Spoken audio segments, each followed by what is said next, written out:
એ ગોમના પાદરે હોઢિયો ભરક્યો અલી હો ભલી હું શું કહું છું રે મારા આદમી કીધા વગર મને કઈ રીતે ખબર પડે તમે હું કયો છો બર્યું મારે તો આ બૈરું હારું હો ભર તી પેલું ગીઝર રિપેર કરાયું હો મી આપણા ચિંટુરાને મોકલ્યો તો ગીઝર વાળાની દુકાને પણ એ ભાઈ હતા જ નહીં ત્યો તો પતિ જીવ પણ પછી જાણે હું કપડા હુકવવા બાલ ચોપારમાં જાય ને તારે એ જ ગીઝર વાળો ભાઈ પેલી હો મવાઈનું ગીઝર રિપેર કરવા આવ્યો તો હાશ પછી મી ભાઈ નું બૂમો પાડી કે ગીઝર વાળા ભાઈ ઓય હો ભરોસો એ આ બાજુ જુઓ એ મારે ગીઝર બગડ્યું છે તે આઈને રિપેર કરી જજો મી એવી બૂમો પાડી અને પછી મને અચાનક યાદ આવ્યું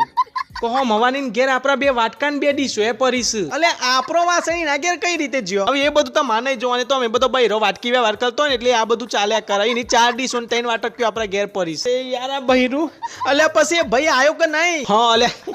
એ વાત તો અધૂરી જ રહી જી પછી એ ભાઈ ને મેં ફરીથી બૂમો પાડી એ ભાઈ હો ભરોસો એટલે એ